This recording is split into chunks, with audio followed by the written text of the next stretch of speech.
అశోక్, నువ్వేం మాట్లాడుతున్నావో ఫస్ట్ తెలుసుకొని మాట్లాడు. మీ రియాజ్ ఏం మాట్లాడింది అనేది ఫస్ట్ నువ్వు చూడాలి.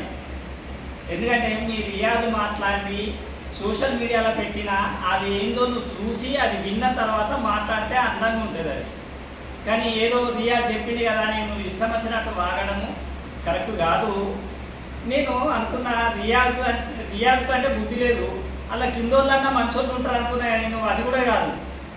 మీకు కూడా మెదడు లేనోడు మాట్లాడినట్టు మీరు మాట్లాడితే ఎట్లనే? మీరన్నా కొంచెం ఆచితూచి జనాలకు మర్యాద ఇచ్చిపుచ్చుకోవడం నేర్చుకోండి. తోటి కార్మిక సంఘం అనేది కూడా తెలియకుండా అసలు నువ్వు కార్మిక సంఘం నాయకుల్లాగా కూడా మాట్లాడకపోతే ఎట్లా? అవన్నీ చూసి మాట్లాడాలి. ఏదైతే అగ్రిమెంట్ అన్నాడో ఆ అగ్రిమెంటు కార్మికులకు నష్టదాయకం అన్నాడు. అన్నప్పుడు తనే మళ్ళీ చర్చకు రండి అన్నాడు. ఓకే, చర్చకు వచ్చిండ్రు మా నాయకులు, వచ్చినప్పుడు మీరెందుకు రావద్దు? ఎవరు ఏ నాయకుడు అయితే ఛాలెంజ్ చేసిండో ఆ నాయకుడు రావాలి కదా చర్చకు. తను రాకుండా ఏదో పారిపోయి ఈరోజు మళ్ళీ నీతో మాట్లాడించిండు. కొన్ని నువ్వన్నా సరిగ్గా మాట్లాడినావా అంటే నువ్వు సరిగ్గా మాట్లాడలే. ఏదన్నా మాట్లాడే ముందు దానికి సంబంధించిన సబ్జెక్టు మొత్తము అర్థం చేసుకోవాలి. మనం వాళ్ళు ఏం మాట్లాడిండు, ఏం మాట్లాడాలని మాట్లాడాలి.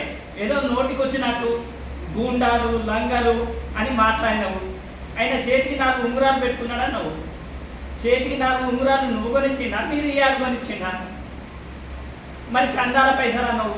చందాల పైసలు ఎవరు తింటారో తెలుసా నీకు? మా చందాల పైసల మీద ప్రతి ఒక్కటి లేకుంటుంది. అయినా నీకు చెప్పాల్సిన అవసరం లేదు మేము. కానీ మీ చందాలు రియాజ్ జేబులో పోతాయి, రియాజ్ అకౌంట్లో పోతుంది. మీకు ఎప్పుడన్నా లెక్క చూపిండా?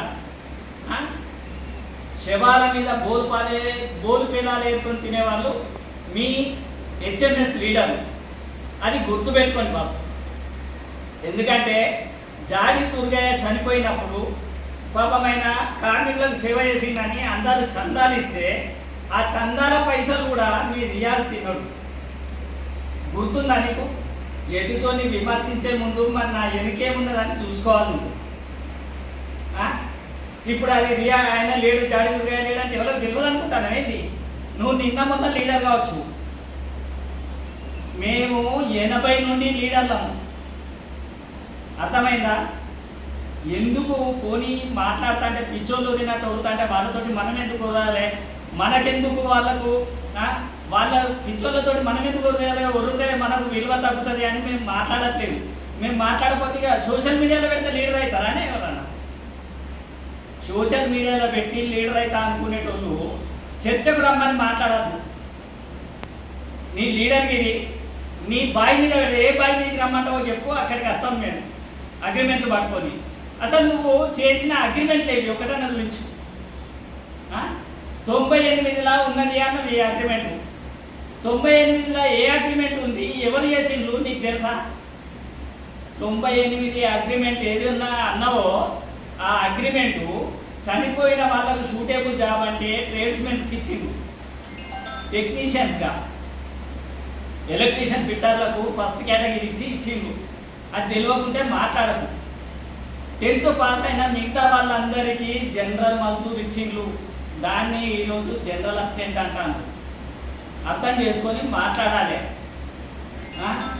ఇంకేమన్నా నువ్వు అంటావు, ఖబర్దార్ అంటావు. ఎవరికి ఖబర్దార్ చెప్పాలి? లంగలకు దొంగలకు గూండాలకు చెప్పాలి.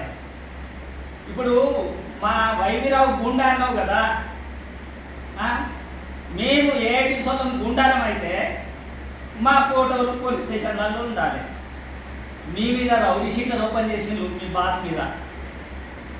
ఏ ఏసీపీ వచ్చినా ఏ సిఐ గారు వచ్చినా పోయి అక్కడ కూర్చోవాలి కౌన్సిలింగ్కి. సిగ్గుండాలి. ఎవడు రౌడీ షీటర్? మరి వీళ్ళని అంటే వీళ్ళ మీద ఉమ్మెత్తే నా మీద పడుతుంది అని అర్థం చేసుకోవాలి. ఇంగిత జ్ఞానం ఉండాలి ఫస్ట్. ఇంకో విషయం, ఆయన 4 ఉంగరాలు పెట్టుకుంటే గంట ఇచ్చుకుంటాను. ఆయన సొంత పైసలు, ఆయన కష్టార్జితం. కానీ మీ సంఘపోళ్ళు ఏం చేసిండ్రు? నిరుద్యోగులకు ఉద్యోగాలు ఇప్పిస్తానని లక్షలు లక్షలు వసూలు చేసింది. తీరమనుకుంటే కొందరిని మధ్యలో పెట్టుకొని వసూలు చేసిండు. వసూలు చేసి ఏం చేసిండు, వాళ్ళకు ఉద్యోగం రాకపోవడంతో వాళ్ళు పైసలు ఇమ్మని టైట్ చేయడం వల్ల మీరు ఏం చేసిండ్రు, పైసలు ముఖం చాటేసుకొని తిరిగిండు. ఆ చాటేసుకొని తిరిగితే వాళ్ళు ఎంబడి వాడి దొరకబట్టి గట్టిగా అడిగితే ఉరేసుకొని చనిపోయింది పాపం. సిగ్గుండాలి మీకు.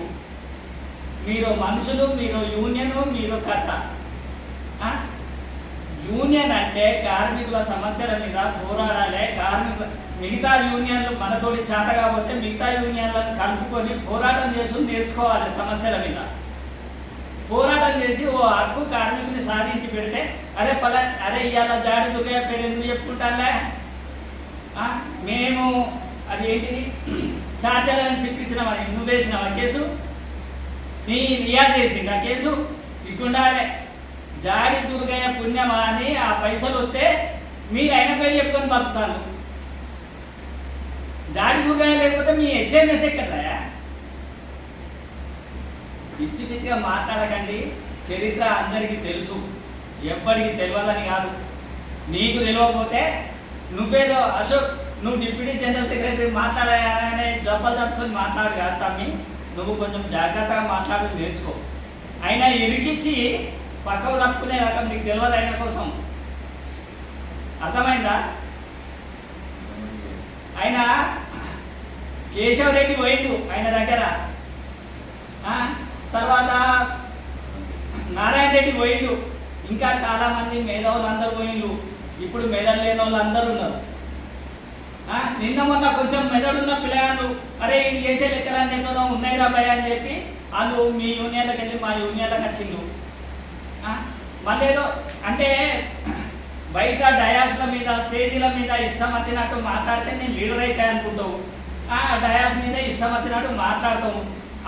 ఆఫీసర్లను కానీ తోటి లీడర్లను కానీ ఇంకెవరినైనా తోటి సంఘాలను కానీ వాడు వీడు అని ఇష్టం వచ్చినట్టు మాట్లాడి కొంచెం ఇక స్టేజ్ తిరగగానే అన్న ఇక ఏదో సారు నేను నలుగురు ముంగట అట్లా మాట్లాడకపోతే నన్ను లీడర్ అని ఎవడు గుర్తించాడు అని బతిలాడే రకం. దానికి ప్రూఫ్ నేను ఇస్తా కావాలంటే. అర్థమైందా? పిచ్చి పిచ్చిగా మాట్లాడు బంద్ చేసుకొని ఇక నుండి అయినా జాగ్రత్తగా ఉండండి. జాగ్రత్త ఉండి మర్యాద ఇచ్చి పుచ్చుకోవడం నేర్చుకోండి. మర్యాద ఇస్తే మర్యాద ఇస్తారు ఎదుటి వ్యక్తి. దొంగలు లంగలు అంటే మీ అంత దొంగలు ఇవ్వలేరు. అర్థమైందా? ఇకనైనా జాగ్రత్తగా ఉండండి, మర్యాదగా మాట్లాడుతూ నేర్చుకోండి.